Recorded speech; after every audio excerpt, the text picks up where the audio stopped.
जय गुरुदेव। उपासना समर्पण योग अध्याय 5 डे 32। अभी तक हम जान रहे थे कि गुरुदेव कैसे बता रहे हैं हमें कि हमारा जो अंतःकरण, हमारा अंदर का मन है, वही हमारा सच्चा गुरु है और वो हर समय हमारे साथ रहता है। और हम अगर उसकी अनसुनी ना करें तो वो हमें अच्छे मार्ग पर ही बढ़ाता रहता है। आइए आगे पढ़ते हैं। गुरु दीक्षा एक व्रत धारण का नाम है कि हम अंतरात्मा की प्रेरणा का अनुसरण करेंगे। ऐसा निश्चय करने वाला व्यक्ति मानवोचित चिंतन और कर्तव्य में विरत नहीं हो सकता। जैसे ही अचिंत्य चिंतन मन क्षेत्र में उभरता है, वैसे ही प्रतिरोधी देवत्व उसके दुष्परिणामों के संबंध में सचेत करता है और भीतर ही भीतर एक अंतर्द्वंद उभरता है। यदि अंतः चेतना को कुचल कुचल कर मूर्छित न बनाया गया हो तो वह इतनी प्रखर होती है कि अचिंत्य चिंतन के साथ विद्रोह खड़ा कर देती है और उस अवांछनीय विजातीय तत्व के पैर उखाड़ कर ही दम लेती है। तो क्या बता रहे हैं यहाँ पर गुरुदेव कि हमारी अंतरात्मा जो है, अगर हम उसे अपना गुरु मानकर चले और हर समय उसकी जो भी वो कह रही है वो हमें सुने, तो उसकी प्रेरणा का अगर वो जो भी हमें दे रही है उसका अनुसरण करेंगे तो होगा क्या कि हमारा जो मन है वो हमेशा सही सोचेगा और अगर अच्छा निश्चय करेगा, अच्छा चिंतन करेगा, अपने कर्तव्य मार्ग पर बढ़ता रहेगा, उससे कभी हटेगा नहीं। लेकिन और जैसा ऐसा करते समय मान लो कभी ऐसा मौका हुआ कि आसपास के वातावरण से या किसी वजह से हमारे में किसी बुरी तरह का विचार आया, कोई गलत विचार आया और किसी को नुकसान पहुंचाने का आया, या कोई स्वार्थ से भरा विचार आया, या कोई भी ऐसा विचार आया है जो कि अचिंत्य है, मतलब जिसका चिंतन नहीं किया जाना चाहिए, ऐसा ही कोई चिंतन हमारे मन क्षेत्र में उठता है तो वो अंतरात्मा जो होती है उसके विरोध में खड़ी हो जाती है, उसके प्रतिरोध में खड़ी हो जाती है और बार बार हमें कहने लगती है ये गलत है और हमें बताती है कि ऐसा करने से, जैसे चोरी करोगे तो उसका तुम्हें पाप लगेगा और पकड़े जाओगे, सजा मिलेगी, तो तुम्हें चोरी नहीं करनी चाहिए। या झूठ बोलोगे तो मन कहने लगता है कि झूठ बोल रहे हो तुम, एक ना एक दिन पकड़ा जाएगा, फिर तुमको एम्बैरेसमेंट होगा, सबके सामने शर्मिंदगी महसूस होगी। अगर हम किसी का बुरा चाह रहे हैं तो वो बोलता है कि मन बोलने लग जाएगा कि जो किसी का बुरा चाहता है उसके लिए कुआं अपने आप ही खुद जाता है और वो ही उस कुएं में गिरता है। ऐसे ऐसे विचार हमारे मन में आने लग जाएंगे और भीतर ही भीतर एक लड़ाई सी चलने लग जाएगी कि हमें बुरा चिंतन नहीं करना है, बुरा काम नहीं करना है। और अंतर चेतना हर प्रयास करेगी, हर कोशिश करेगी कि हम उस अवांछनीय कार्य को जो कि हमारे स्वभाव के खिलाफ है, विजातीय है, उसको हम ना करें, उसको छोड़ दें। तो ऐसी अंतर चेतना की हमारी भावना आ जाएगी। तो हमारी अंतर चेतना जो होगी वो कभी भी बुरे विचारों को हमारे हृदय में स्थापित नहीं होने देगी। गुरुदेव उदाहरण के तौर पे आगे समझा रहे हैं कि रक्त में हमारे लाल कण होते हैं और श्वेत कण होते हैं। जो श्वेत कण होते हैं वो हमें बीमारियों से दूर रखते हैं। जैसे ही कोई रोग या किसी चीज़ की बीमारी के कण हमारे शरीर में आते हैं तो हमारे ये पूरे श्वेत कण की सेना खड़ी हो जाती है और उस बीमारी को मार भगा देती है। वो कभी रुकने ही नहीं देती बीमारी को, उसकी इम्यूनिटी की पावर इतनी होती है कि फिर वो रुकने ही नहीं देती है। कोई भी विषैला पदार्थ हमारे शरीर में रुक के हमें दुर्बल नहीं बना सकता। लेकिन ये बात दूसरी है कि हम पहले से ही बहुत कमज़ोर हों, पहले से ही हमने अपना खान पान और अपने शरीर का इतना ज़्यादा अवहेलना की हो कि हम बहुत शरीर से दुर्बल हों, उस समय श्वेत रत्कण भी क्या कर पाएंगे? जो शरीर की शक्ति ही नहीं है, शरीर के अंदर श्वेत कणों के अंदर शक्ति नहीं है, तो वो क्या कर पाएंगे? ठीक इसी तरह गुरुदेव कहते हैं कि अगर हमारा मन गिरा हुआ है, हम गलत कामों में लगे हुए हैं, गलत कामों में उलझे हुए हैं, तो हमारा मन इस तरफ गिरा हुआ है, तो हमारे अंदर जो गलत या अनैतिक विचार आएंगे या गिरे हुए स्तर के विचार आएंगे, उसके लिए हमारी अंतरात्मा कैसे खड़ी हो पाएगी? हमने तो अंतरात्मा को पहले ही दबा दबा के कुचल के मार दिया है, मूर्छित कर दिया है, मृतक की स्थिति में ले गए, तो फिर उसमें इतना मनोबल नहीं होगा, इतना आत्मबल नहीं होगा कि वो उन बुरे विचारों के खिलाफ खड़े हो सके। और जब ऐसा होगा तो फिर वो बुरे विचार ही हम पर हावी होते रहेंगे। फिर हम इस सद्गुरु की बात को, जो हमारी अंतर चेतना का हमारा सद्गुरु है, उसकी बात को हम सुन ही नहीं पाएंगे। उसको या तो इग्नोर कर देंगे और या वो बात उनकी हमारे कानों तक पहुंच ही नहीं पाएगी और हम अनैतिकता की तरफ बढ़ते जाएंगे, अपने जीवन का स्तर गिराते चले जाएंगे और धीरे धीरे पतन की तरफ बढ़ते चले जाएंगे। गुरुदेव आगे कहते हैं कि अगर हम अपना एक्सपीरियंस देखें, अपनी ज़िंदगी का एक्सपीरियंस देखें और इस एक्सपीरियंस के हिसाब से बात करें तो देखो, कुकर्म करते समय शरीरगत दिव्य चेतना का विद्रोह देखते ही बनता है। पैर कांपते हैं, दिल धड़कता है, गला सूखता है, सिर चकराता है और भी न जाने क्या क्या होता है। ध्यानपूर्वक देखने से कुकर्म के लिए कदम बढ़ाते समय की भीतरी स्थिति ऐसी होती है कि मानो किसी निरह पशु को वध करने के लिए ले जाते समय कातर स्थिति में देखा जा रहा हो। तो कितना देखो भाव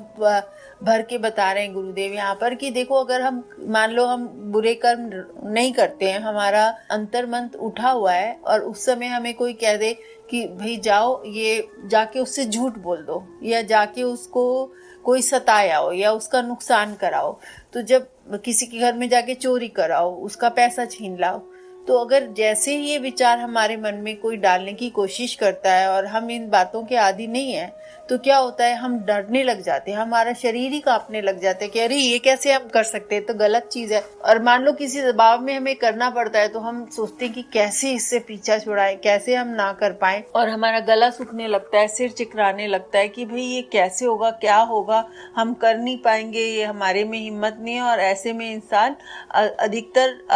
काम को अधूरा छोड़कर वापस आ जाता है कि मेरा जितना नुकसान होता है हो जाए, पर मैं ये गलत काम नहीं करूंगा। और कुकर्म करते समय हमारे कदम ही नहीं बढ़ पाते। भीतर की स्थिति ऐसी होती आती है कि जैसे कोई, मान लो कि कोई छोटा पशु है, असहाय पशु है और उसको हम मारने के लिए ले जा रहे हैं, तो वो कैसे कातर नजरों से, देखो गाय आए, देखो बूचर खाने में जो जा रही होती, तो कितने दुखी, उनकी आंखों में देखो कितना दुख होता है, कितनी कातर निगाहों से देख रही होती है कि हमें बचा लो किसी तरह से। उसी तरह हमारा मन भी कह रहा होता है हमको कि हाय हमें बचा लो इस गलत काम करने से, हम ये गलत काम नहीं करना चाहते। तो इतना मन हमारा उदास हो रहा होता है और इतना हमारा मन इस चीज का विरोध कर रहा होता है। अगर ये तभी है कि जब हमारे संस्कार अच्छे हैं, हमारी अंतरात्मा जागी हुई है और हम अपने अंतर मन की आवाज को सुनते हैं, उसको हमने अपना गुरु बना रखा है, उसको हमने अपना सखा बना रखा है, और वो अंतर्मन हमारे आसपास होने वाले सारे कार्यों को देखता है, दृष्टा के रूप में देखता रहता है, और समय समय पर जब कुछ गलत होने वाला होता है तो उसकी हमें वार्निंग भी देता है कि ये हमारे से गलत होने वाला है, इस काम में मत उछलो, ये गलत काम है ना। तो ऐसी स्थिति जब हमारे मन की होती है तो इंसान को दबाव में भी आके कई बार गलत काम करने को कहा जाता है तो भी वो गलत काम नहीं कर पाता है। तो जब हम देखते हैं कि कोई इंसान सहजता से गलत काम कर लेता है तो हमें ये समझ लेना चाहिए कि ना तो उसने अपने मन को अपना गुरु, अंतःकरण को अपना गुरु बनाया है, और दूसरा जो उसका अंतःकरण है उसको कुचल कुचल के मार मार के उसने मूर्छित कर दिया है। उसमें कोई ताकत ही नहीं छोड़ी है कि वो किसी अन्याय के खिलाफ आवाज उठा सके, अन्याय के खिलाफ कोई कदम उठा सके। तो वस्तुतः ये पराजय, असफलता उसके अंतर्द्वंद से उत्पन्न हो ही नहीं पाती है, क्योंकि वो इतनी कमजोर हो गया उसका मन कि वो इसके खिलाफ खड़ा होके आवाज नहीं उठा पाता कि देखो ये तुम काम मत करो, ये गलत काम है। जैसे हमने थोड़े आज सुबह वाल्मीकि जी के बारे में पढ़ा था, तो जब वो अपने मोह ममता में अपने परिवार के उसमें जकड़े हुए थे कि मेरे को परिवार का पोषण करना है, तो उसके चक्कर में उनका मन इतना दुर्बल हो गया था कि वो लोगों की हत्या करते थे, चोरी से उनका माल छीन लेते थे। देखने में लोग कहें कि वो बहुत बहादुर थे और बहुत ताकतवर थे और बहुत निर्भीक थे, किसी से डरते नहीं थे, मगर असलियत में देखा जाए उनका जीवन तो कितना डरा हुआ, कितना पछतावे का भरा, मतलब कितना दुर्बल था उनका मन, कि उनके मन जरूर उनको कहता हुआ कि ऐसा मत करो, ऐसा मत करो, लेकिन वो उस मन की बात को सुनते नहीं थे, उस मन की बात को नकारा कर देते थे, क्योंकि उनको लगता था कि ये मन तो ऐसे ही कहता रहता है, मैं इसकी बात को नहीं सुनना चाहता हूँ, जो मुझे करना है सो करना है। तो ये ऐसी स्थिति हो जाती है जब इंसान लगातार बुरे कर्म करता रहता है, और वही अगर सदगुरु हो, कोई अच्छा इंसान हो, है ना, तो वो अपने अच्छे कर्म करता जाता है, अच्छे कर्म करते करते वो उस ऊंचाइयों पे पहुंच जाता है कि अगर उसे कभी बुरा कर्म भी करना पड़े तो वो बुरा कर्म करने के लिए कदम बढ़ा नहीं पाता है, वो अपने प्राण देने के लिए तैयार हो जाता है कि मेरे प्राण ले लो या मेरा सब कुछ ले लो, पर मुझसे बुरा कर नहीं होगा। जैसे हमने राजा हरिश्चंद्र का पढ़ा कि वो कर्तव्यनिष्ठ थे, वो सत्य प्रिय थे। तो उनके पत्नी का, उनका अपना बच्चा जब शमशान गृह में आया शमशान क्रिया के लिए, तो उन्होंने उनसे भी कफन का मांगा था, क्योंकि उनका हृदय इतना ज़्यादा अपने मालिक के प्रति ऑनेस्ट था, ईमानदारी से भरा हुआ था, कि उन्होंने कहा चाहे आप मेरा अपना ही बच्चा क्यों नहीं है, मगर जो मेरे मालिक ने मुझे आदेश दिया है उसको पूरा करूँगा। तो वो कितना भी अंदर से भावुक थे, लेकिन वो गलत राह पर नहीं चल पाए। तो ये फ़र्क होता है कि जब हम अपने अंतःकरण को, अपने मन को अपना गुरु मान लेते हैं। और मन जो होता है वो हमेशा लड़ने के लिए तैयार होता है कि अगर हमारा मन बलशाली है, आत्मबल ऊंचा उठा हुआ है, तो वो हमेशा तैयार रहता है कि हमारे जीवन में कोई भी हम गलत काम नहीं करें। और ये जो उसको गलत काम ना कर सकने की जो वो होती है, इच्छा होती है, जो हमारी वो होती है,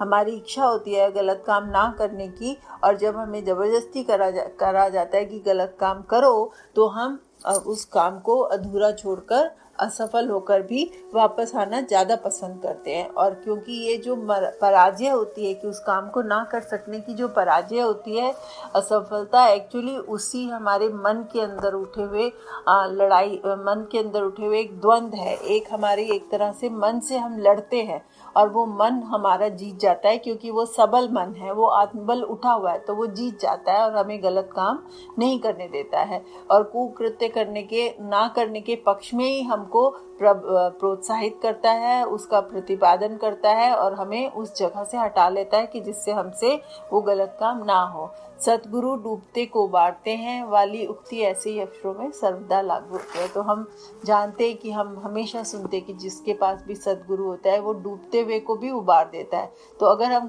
पतन की तरफ जा रहे हैं, गलत काम कर रहे हैं, तो अपने ही जिंदगी का सितारा डुबो रहे हैं। लेकिन जो अगर हम सतगुरु, जो हमारा अंतरात्मा है, उसको सुन रहे हैं, तो वो हमें उससे उबार लेता है और ऐसे मौके पे डूबने नहीं देता है। तो अक्सर ये जो कहा जाता है कि सतगुरु आपको हर समय सहारा देगा और निकाल लेगा बुरी परिस्थितियों से, तो यहाँ पर ये बात सर्वदा सिद्ध होती है कि जब हम अपने अंतःकरण को अपना गुरु मानते हैं। तो आज के स्वाध्याय को यहीं विराम देते हैं। हम सबसे यही प्रार्थना है कि सबके जीवन में वो भाव जगे और वो उज्ज्वलता आए कि वो हम अपने अंतःकरण की आवाज़ सुन सकें और उसको अपना सद्गुरु मानकर हमेशा उसकी बताए हुए विचार परामर्श पर ध्यान दें और उसके हिसाब से चलें। आइए एक बार गायत्री मंत्र कहते हैं। ओम भूर्भुवः स्वः तत्सवितुर्वरेण्यं भर्गो देवस्य धीमहि धियो यो नः प्रचोदयात्। जय गुरुदेव।